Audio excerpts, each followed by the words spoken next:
তুমি যখন কাজে যাও দুলাভাই তখন আমাকে বলে চল আমরা রুমে গিয়ে গল্প করি, সিনেমা দেখি।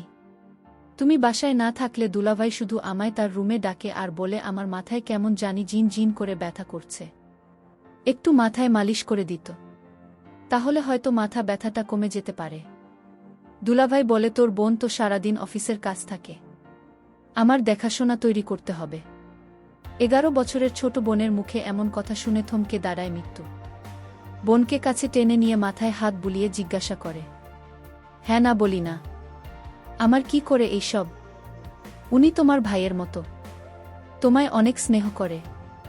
এই দিন তুমি কাজে যাওয়ার পর দুলাভাই আমারে কইল হয় না পানিতে, আমি পানি নিয়ে যেতে আমাকে বলল তোর অনেক টাকা দিন, তুই স্কুলে গিয়ে ফুচকা খাবি, বন্ধুদের নিয়ে ঘুরতে পারবেন, তুই শুধু আমার একটা কথা লাগবে। দুই ভাই কি বলতে চায় তা না শুনে আমি চলে এলাম। মৃত্যু চমকে উঠল, কি শুনছে ছোট বোনের মুখে এসব? একমাত্র ছোট বোন হয় না, বাবা মা ছোট থাকতেই মারা যায়। বাসায় বাসায় কাজ করে দুজনের পেট চালাক মৃত্যু। একদিন শাকিলের সাথে পরিচয়। শাকিল ছিল কেয়ারটেকার, সেই বাসায় কাজ করত, কিন্তু প্রথম প্রথম লজ্জার কথা বলতে পারত না শাকিলের সাথে।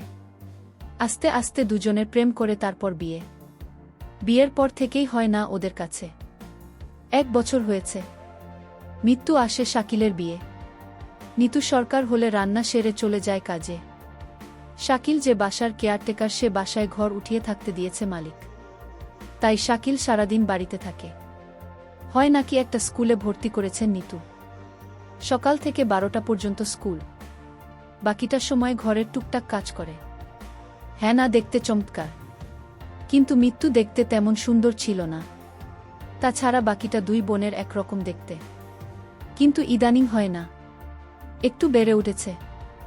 12 বছরে পা দিয়েছে সেদিন। শাকিল দিন দিন হেনার দিকে অন্যরকম দৃষ্টিতে চেয়ে থাকে, যেটা হয় না পছন্দ করত না। মৃত কাজে গেলে এটা ওটার বাহানা রুমে ডাকে হেনাকে শাকিল। হেনাকে দিয়ে শাকিল তার সুখের চাবি দিয়ে বলে, তুই সুকেশ থেকে আমার হিসেবের খাতাটা এনে দে তো। মাঝে মাঝে বলতো দেখ হিসাব করতে করতে আমার মাথা ব্যথা শুরু হয়ে গেছে, একটু মাথা ম্যাসাজ করে দেয়, তাহলে ব্যথা হয়তো কমে যাবে। দুলাভাই আমার কপালে হাত দিয়ে বলল তো সলিল এত গরম কেন, দেহি দেহি কাছে আয়। উত্তর জোরালো নাকি, হ্যাঁ না বলল না, শরীরের জন্যই। গরমের তাপমাত্রা পড়ছে এমনই শরীর গরম থাকে।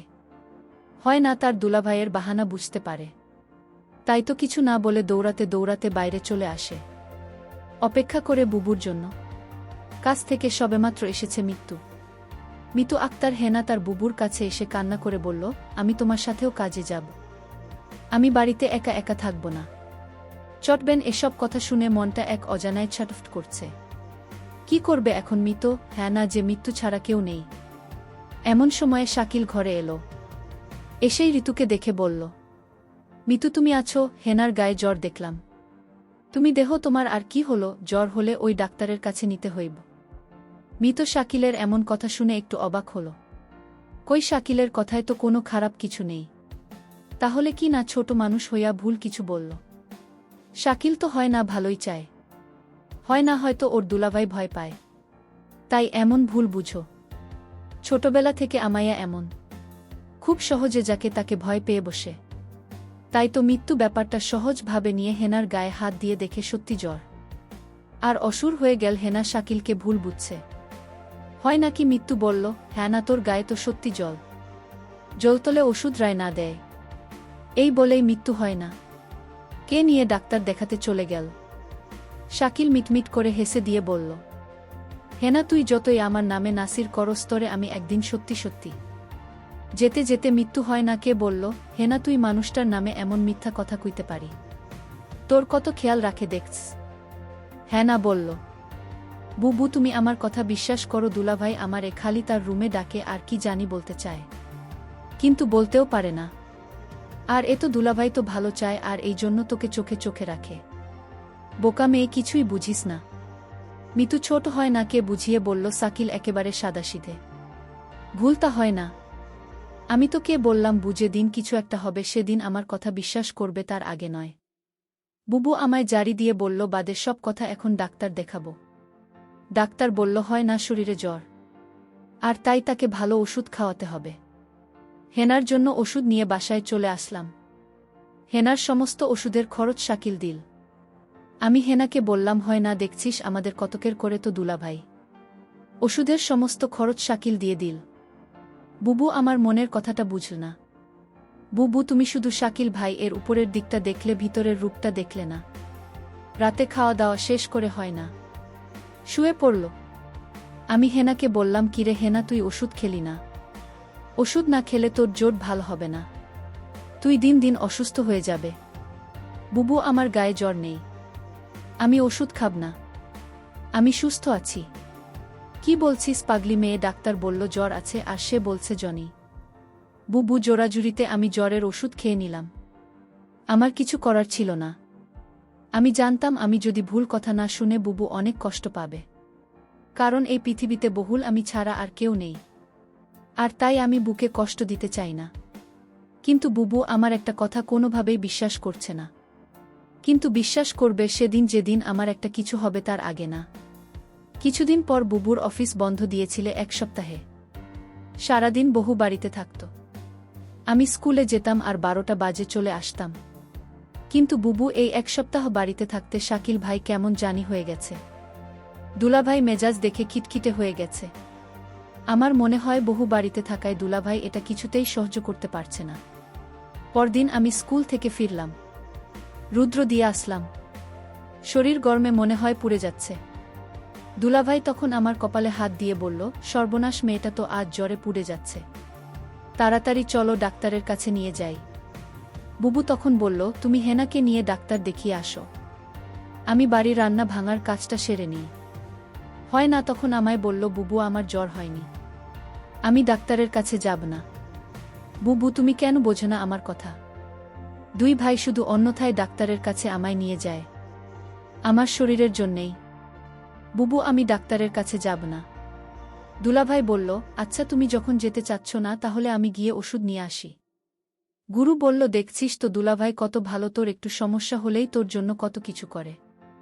আজকাল এমন মানুষ পাওয়া বড়ই কঠিন, হয় না? বুবু, তুমি দুলাভাইকে চিনতে পারোনি। তুমি মানুষটার সাথে সংসার করছো, অথচ তার মন মানসিকতা সম্পর্কে তোমার ধারণা নেই।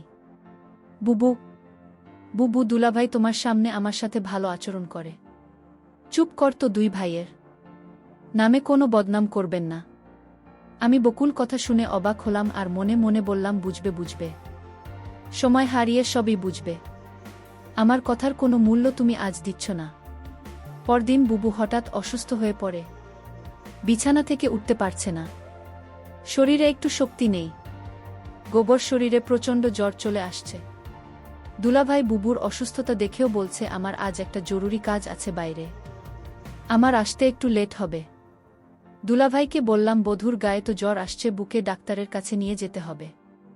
দুলাভাই বলল, তুই একটু নিয়ে যা, আমি আজ যেতে পারবো না, কারণ আজ আমার জরুরি কাজ আছে। আমি বুবুকে বললাম, বুবু দেখলে আজ তুমি অসুস্থ, তাই তোমাকে ডাক্তার দেখাতে নিয়ে গেল না। আজ যদি আমি অসুস্থ হতাম তাহলে দেখতে কত দর্দ দেখাত। বুবু আমার কথা শুনে কিছুটা আমার কথা বিশ্বাস আসলো। বুবু তখন মনে মনে বলল, ঠিক আছে, শাকিলের মতো লোক সম্পর্কে আমার জানতে হবে। শাকিল কি আসলে সে উপরে উপরে ভালো, নাকি সত্যিই শাকিল একজন ভালো মানুষ? রাতে শাকিল ঘরে ফিরল, ডাইনিং টেবিলে খাবার ছিল, সে নিজে হাতে খাবার খেয়ে সোজা ঘুমিয়ে গেল। আমি আশ্চর্য হয়ে গেলাম, আমার খুব কষ্ট হচ্ছিল। শাকিলা মা অসুস্থ দেখে গেল, অথচ একবারও জিজ্ঞেস করল না, তোমার কি জ্বর কমেছে? শাকিল জানি কেমন হয়ে গেছে, অথচ গতকাল আমার বোনের জ্বর আসলো, তার প্রতি সে কত নাকের দেখাল। এসব চিন্তা করতে করতে আমার রাতে ঘুম হচ্ছিল না, আমি সারা রাত ঘুমাতে পারিনি। তাহলে আমার চোট বোনটা যা বলল তা কি সত্যি বলছে না? এ হতে পারে না। সকালে ঘুম থেকে উঠে দেখি শাকিল নাস্তা না করে চলে গেছে। আমি তাকে ফোন করছিলাম, সে ফোন ধরে বলল, আমি একটা কাজে আছি, আমি তোমায় পরে কল দিচ্ছি। আমি তখন শাকিলকে বলতে চেয়েছিলাম, শাকিল আমার 2 দিন ধরে জল, আমার জন্য কিছু ওষুধ নিয়ে এসো। সেটা বলার আগে সে ফোন কেটে দিল। আমি ভাবলাম কিছুক্ষণ পর আবার ফোন দেব। প্রায় 2 ঘন্টা পর আমি শাকিলকে ফোন করলাম। আমি বললাম, 2 দিন ধরে আমি অসুস্থ, তুমি আমার খোঁজ রাখোনি কেন? শাকিল বলল, আরে আমি এই 2 দিন একটু বিজি ছিলাম, তাই কোনো খোঁজ রাখতে পারিনি। তারপর আমি বললাম, যদি পারো তাহলে আমার জন্য কিছু ওষুধ নিয়ে এসো। ঠিক আছে আমি নিয়ে আসব, এখন ফোন রাখ। আমার মনে হলো আমি তাকে ফোন দিয়ে বিরক্ত করেছি। একদিন রাতে শাকিল ঘুমাচ্ছিল। হঠাৎ মধ্যে রাতে দেখি শাকিলের রুমে নেয়। আমি রুমের চারদিক ভালো করে খুঁজতে লাগলাম। কোথাও শাকিলকে দেখতে পেলাম না।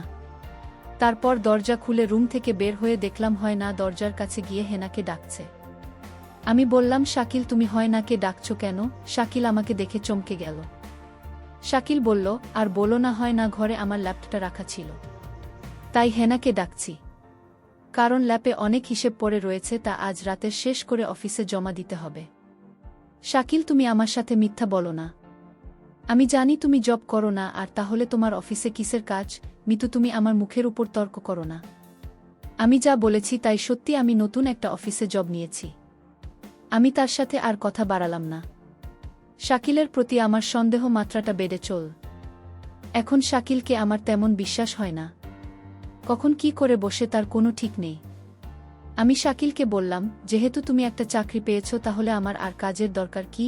আমি না হয় বাসায় থাকলাম, তুমি চাকরি করো। শাকিল তখন আমায় ধমকের সুরে বলল, তোমার জীবন রয়েছে, তার লেখাপড়ার খরচ কি আমি দিব? তুমি তোমার কাজ করো, আমি আমার কাজ করি।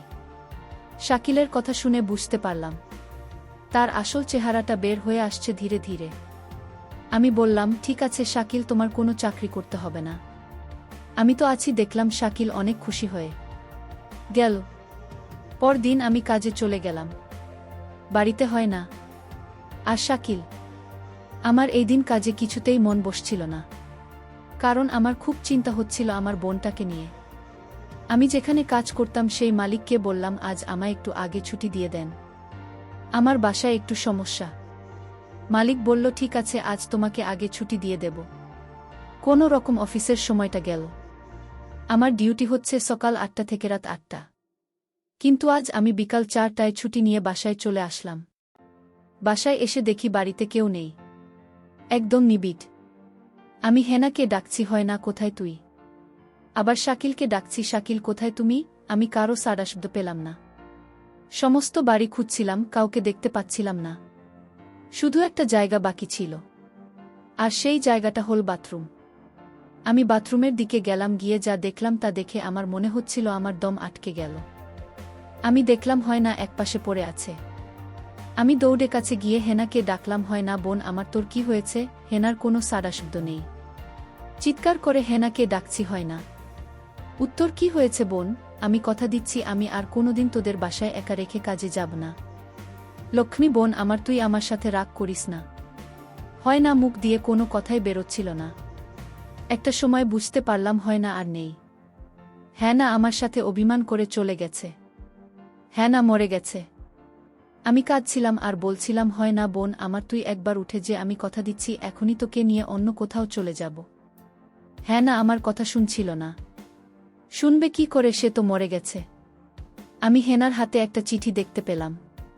চিঠিটা তার হাত থেকে নিয়ে খুলে দেখলাম। চিঠিতে লেখা ছিল, বুবু তুমি আমার কথা বিশ্বাস করছিলেন না। আমি অনেক কষ্ট নিয়ে দুনিয়া থেকে চলে গেলাম। এর কারণ হলো আমার দুলাভাই। বহু তুমি আমাকে ক্ষমা করে দিও। আর তোমার প্রতি একটা অনুরোধ, তুমি শাকিলকে ছেড়ে চলে যেও, তা না হলে আমার আত্মা শান্তি পাবে না। আমার আর বুঝতে বাকি রইল না কেন হয় না দুনিয়া ছাড়ল।